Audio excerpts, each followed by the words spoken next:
Hi friends, എല്ലാവർക്കും ഒരു ടിപ്സിലേക്ക് സ്വാഗതം. ഇന്നൊരു സൺഡേ വ്ളോഗാണ്. അപ്പം മുടിയൊക്കെ പിന്നിട്ടു, കാരണം 2 ദിവസമായിട്ട് നല്ല ഹെയർ ഫോൾ ഉണ്ടായിരുന്നു. അപ്പം മുടിയൊക്കെ ഇപ്പം ഞാനിങ്ങനെ വീട്ടിൽ നമ്മൾ നടക്കുമ്പോഴത്തേക്കും ഇങ്ങനെ പിന്നിട്ടാ ചെയ്യാറുണ്ട്. പിന്നെ ഇത് നമ്മുടെ ഇൻസ്റ്റാഗ്രാം പേജിലേക്ക് ആഡ് പോകേണ്ട ഡ്രസ്സാണ്. അപ്പോൾ ഇതിൻ്റെ 2 കളേഴ്സ് നമുക്ക് അവൈലബിൾ ആണ്. അപ്പോൾ ഉച്ചക്കത്തേക്ക് ചിക്കനാണ് നമുക്ക് കൊണ്ടുവന്നേക്കുന്നത്. അപ്പോൾ അതിനുള്ള സാധനങ്ങൾ നോക്കിയപ്പോഴത്തേക്ക് ഇഞ്ചി ഉണ്ടായിരുന്നില്ല. അപ്പോൾ ഇഞ്ചി പോയി ചേട്ടൻ വാങ്ങിച്ചിട്ട് വരുമ്പോഴത്തേക്കും നമ്മുടെ തുണി മിഷ്യത്തിലിട്ടിട്ടുണ്ടായിരുന്നു. മഴയൊക്കെ ആണെങ്കിലും അകത്ത് തന്നെയാണ് വിരിക്കുന്നത്. കുറച്ചായിട്ടാണ് നമ്മൾ ഇടുന്നത്. അപ്പോൾ അകത്ത് തന്നെയാണ് വിരിക്കുന്നത്.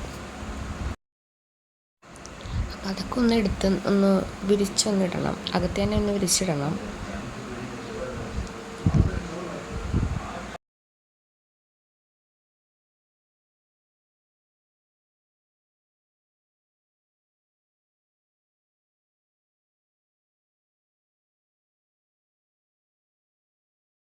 അപ്പോൾ ചിക്കൻ കറിക്ക് വേണ്ടിയിട്ടുള്ള സവാള, മല്ലിയില, പിന്നെ തക്കാളി, പിന്നെ ഇത് ചെറിയൊരു പേസ്റ്റ് ഉണ്ടാക്കാൻ വേണ്ട മല്ലിയിലയും ഇഞ്ചിയും വെളുത്തുള്ളി, പച്ചമുളക്, കുറച്ച് സവാള, ഇതെല്ലാം കൂടി നമ്മൾ മിക്സിയിലിട്ട് അടിച്ചെടുക്കും. അപ്പോൾ അതൊരു പ്രത്യേക ഒരു ഫ്ലേവേർഡാണ്. അപ്പോൾ നമ്മൾ വറുക്കാൻ വേണ്ടിയിട്ടുള്ളത് റെഡിയാക്കി വെച്ചു. അപ്പോൾ അതിലേക്ക് നമ്മൾ ആ പേസ്റ്റും പെരുംജീരകത്തിൻ്റെ പൊടിയും കൂടി ഒന്ന് ആഡ് ചെയ്ത് കൊടുത്തു. എന്നിട്ട് പിന്നെ സാധാരണ പോലെ തന്നെ നമ്മൾ ചിക്കൻ ഫ്രൈ ചെയ്യാനായിട്ടുള്ള എല്ലാ മസാലക്കൂട്ടുകളും അതിലേക്ക് ഉപ്പ്, മല്ലിപ്പൊടി, മുളക് പൊടി, അങ്ങനെ മസാലക്കൂട്ടുകളെല്ലാം കൂടി ആഡ് ചെയ്തിട്ട് നന്നായിട്ട് പുരട്ടിയിട്ട് ഫ്രീസറിലാണ് സാധാരണ എടുത്ത് വെക്കേണ്ടത്. കാരണം ഒരു 10 മിനിറ്റ്സൊക്കെ നമുക്ക് ഫ്രീസറിൽ വെച്ച് കഴിയുമ്പോഴത്തേക്കും നന്നായിട്ട് മാഗ്നേറ്റ് ചെയ്ത് കിട്ടും നമുക്ക്. അപ്പോൾ ഇതിപ്പോൾ ഞാൻ ഫ്രീസറിലൊന്നും എടുത്ത് വയ്ക്കുന്നത്, കാരണം ഇതിപ്പോൾ ഇന്ന് എടുക്കുന്നില്ല, നാളത്തേക്ക് വേണ്ടിയിട്ട്. അപ്പോൾ ഇതൊക്കെ ഒന്ന് പുരട്ടി വെക്കണം. അത് കഴിയുമ്പോഴത്തേക്ക് നമ്മുടെ ചിക്കൻ കറി ഒന്ന് റെഡിയാക്കി എടുക്കണം. നന്നായിട്ട് മസാലയൊക്കെ പിടിച്ച് നന്നായിട്ട് നമ്മൾ പുരട്ടി കൊടുക്കണം കേട്ടോ. നല്ല മസാലയൊക്കെ നല്ല സെറ്റായിട്ടിരിക്കുള്ളൂ. അപ്പോൾ അത് ഫ്രിഡ്ജിലേക്ക് എടുത്ത് വെച്ചു. ഇനി നമ്മൾ ചിക്കൻ കറി ഉണ്ടാക്കാനുള്ള ചട്ടി അടുപ്പത്ത് വെച്ചു. അതിലേക്ക് എണ്ണ ഒഴിച്ചു കൊടുത്തു. എണ്ണ ചൂടാകുമ്പോഴത്തേക്കും നമ്മൾ അരിഞ്ഞു വെച്ചിരിക്കുന്ന സവാള അതും കൂടി ഒന്ന് ആഡ് ചെയ്ത് കൊടുക്കാം. അപ്പോൾ എണ്ണ ചൂടായി. അപ്പോൾ ഞാൻ ഒരു ഉരുളക്കിഴങ്ങ് കൂടെ അരിഞ്ഞ് വെച്ചിട്ടുണ്ട്. അപ്പോൾ അതും കൂടി ഇട്ട് വയ്ക്കാൻ വേണ്ടിയിട്ടാണ്. അപ്പോൾ എണ്ണ ചൂടായപ്പോഴത്തേക്കും സവാള നമുക്ക് അതിലേക്ക് ഇട്ട് കൊടുക്കാം.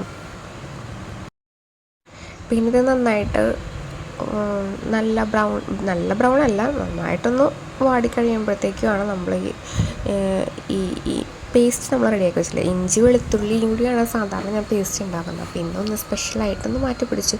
വേറൊന്നുമല്ല, പച്ചമുളകും മല്ലിയിലയും ഒക്കെ ഇട്ട് വേറെ ഒരു പേസ്റ്റ് ഉണ്ടാക്കിയെടുത്തു. അപ്പോൾ അതിന് നല്ലൊരു ഫ്ലേവേർഡ് കിട്ടുമല്ലോ. ഇങ്ങനെ ചിക്കൻ കറി നമ്മൾ വയ്ക്കുമ്പോഴത്തേക്കാണ് മാറ്റി മറിച്ചൊക്കെ അങ്ങനെ പരീക്ഷിക്കാറുണ്ട്. അപ്പോൾ ഇതെന്തായാലും എനിക്ക് സക്സസ് ആയിട്ടോ, നല്ല ടേസ്റ്റ് ഉണ്ടായിരുന്നു.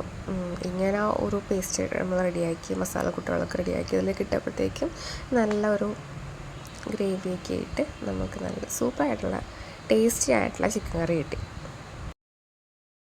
ഏകദേശം നമ്മുടെ സവാള ബ്രൗൺ കളറൊക്കെ ആയി വന്നു. അപ്പോൾ നമ്മൾ നേരത്തെ റെഡിയാക്കി വെച്ച് നമ്മുടെ ആ പേസ്റ്റ് ഇല്ലേ, അപ്പോൾ ഇതിലേക്ക് നമ്മളൊന്ന് ആഡ് ചെയ്ത് കൊടുക്കണം.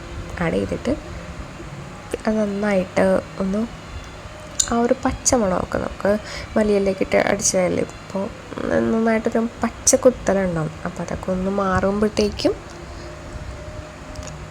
നമുക്ക് നമ്മളുടെ മസാല കൂട്ടുകൾ അതൊക്കെ ആഡ് ചെയ്ത് കൊടുക്കാം. എന്നിട്ട് ഈ ഗ്രേവിയും ഈ സവാളയിട്ട് നന്നായിട്ട് മിക്സ് ചെയ്തെടുത്തിട്ട് ആ ഒരു പച്ച മണമൊക്കെ മാറുമ്പോഴത്തേ വരെ നമുക്കൊന്ന് നന്നായിട്ടൊന്ന് മിക്സ് ചെയ്തെടുക്കണം. അപ്പോൾ എണ്ണ പോരാന്നുണ്ടെങ്കിൽ എണ്ണയൊക്കെ ഒഴിച്ച് കൊടുക്കുക, അല്ലെങ്കിൽ അത് അടിക്കി പിടിക്കാനും ചാൻസ് ഉണ്ട്. നമ്മുടെ സവാളയൊക്കെ ആ ഒരു ബ്രൗൺ മാറി പച്ച കളറായിട്ട് വന്നിട്ടുണ്ട്. അപ്പോൾ ആ പച്ചക്കുത്തിലൊക്കെ മാറിക്കഴിഞ്ഞപ്പോഴത്തേക്കും ഞാനിതിലേക്ക് മസാലക്കൂട്ടുകളെല്ലാം ആഡ് ചെയ്ത് കൊടുത്തു. ഫസ്റ്റ് തന്നെ മല്ലിപ്പൊടി ഇട്ട് കൊടുത്തു. മല്ലിപ്പൊടി നന്നായിട്ട് ബ്രൗൺ ഷെയ്ഡ് ആകുമ്പോഴത്തേക്കാണ് ബാക്കിയുള്ള പൊടികളൊക്കെ ആഡ് ചെയ്ത് കൊടുക്കുന്നത്. അപ്പോൾ ഫസ്റ്റ് നമ്മൾ മല്ലിപ്പൊടി ആഡ് ചെയ്ത് കൊടുത്തു, പിന്നെ നമ്മൾ മഞ്ഞൾപ്പൊടി, പിന്നെ നമ്മളിട്ടത് മുളക് പൊടിയാണ് കേട്ടോ. സാധാരണ മുളക് പൊടി ലാസ്റ്റ് ഇടാൻ പാടുള്ളൂ പറയും. പക്ഷെ ഇത് ബ്രൗൺ ഷെയ്ഡ് ആവാനായിട്ട്, അതായത് ബ്രൗൺ അല്ല റെഡിഷും അല്ല, അപ്പോൾ ആ ഒരു ഷെയ്ഡ് കിട്ടാൻ വേണ്ടി അപ്പോൾ നമ്മുടെ ഒരു 3ാമത്തെ സ്റ്റേജിലാണ് നമ്മൾ മുളക് പൊടി ആഡ് ചെയ്ത് കൊടുത്തത്. പിന്നെ നമ്മൾ മുളക് പൊടി കഴിഞ്ഞിട്ട് പിന്നെ നമ്മൾ ഇട്ട് കൊടുത്ത് തക്കാളിയാണ് കേട്ടോ. അപ്പോൾ തക്കാളി ഇട്ട് കഴിഞ്ഞിട്ട് വേണം നമ്മൾ മസാലപ്പൊടി ഇട്ട് കൊടുക്കാനായിട്ട്. ലാസ്റ്റ് ഒരു ഫ്ലേവേഡ് നമുക്ക് ലാസ്റ്റ് കിട്ടാൻ പറ്റും, അല്ലെങ്കിൽ ആ മസാല ഫസ്റ്റ് തന്നെ നമുക്ക് ആ ഫ്ലേവേഡ് പോയി കിട്ടും. അതുകൊണ്ടാണ് ലാസ്റ്റ് മസാലപ്പൊടി ചേർക്കുന്നത്. ഇതിപ്പോൾ ഞാൻ കുക്കറിലാണ് കേട്ടോ വയ്ക്കുന്നത്. കുക്കറിൽ നമ്മൾ ആ മസാല കൂട്ടുകൾ നമ്മൾ ചട്ടിയിലിട്ട് ഇതാക്കിയിട്ട് നമ്മൾ ആ കുക്കറിലോട്ട് ഇട്ടു. അതിലേക്ക് നമ്മൾ ചിക്കൻ ആഡ് ചെയ്ത് കൊടുത്തു. പിന്നെ മല്ലിയില ഇട്ടു. ആവശ്യത്തിന് കുറച്ച് വെള്ളം കൂടി ഒഴിച്ചിട്ട് നമ്മൾ വേവിക്കാൻ വെച്ചു. ഒരു 2 വിസിൽ, അത്രേ ഉള്ളൂ. ഇപ്പോൾ ടൈം വൈകിയതുകൊണ്ടാണ് കേട്ടോ നമ്മൾ കുക്കറിൽ തന്നെ വേവിക്കുന്നത്, അല്ലെങ്കിൽ ചട്ടിയിലിട്ട് വയ്ക്കാമെന്നാണ് വിചാരിച്ചത്. അപ്പോൾ ഇത് 2 വിസിലാകുമ്പോഴത്തേക്ക് നമ്മുടെ ചിക്കൻ കറി ഇവിടെ റെഡിയായി. പിന്നെ നമ്മൾ ചട്ടിയിലേക്ക് പിന്നെയും ഒന്ന് മാറ്റിയിട്ട് സിമ്മിലിട്ടിട്ട് ആ ഗ്രേവിയൊക്കെ ഒന്ന് കുറച്ച് ചാറൊക്കെ ഒന്ന് പറ്റിച്ച് ഗ്രേവിയൊക്കെ തിക്കാക്കി എടുക്കണം. അപ്പോൾ നമ്മുടെ ചിക്കൻ കറി ഇവിടെ റെഡി ആയിട്ടുണ്ട്. അപ്പോൾ ഇത്രയുള്ള ഇന്നത്തെ വീഡിയോ എല്ലാവർക്കും ഇഷ്ടമായെന്ന് കരുതുന്നു. ഇഷ്ടമായെങ്കിൽ സബ്സ്ക്രൈബ് ചെയ്യുക, ഷെയർ ചെയ്യുക, ലൈക്ക് ചെയ്യുക. അപ്പോൾ അടുത്ത വീഡിയോ ആയിട്ട് വീണ്ടും കാണാം.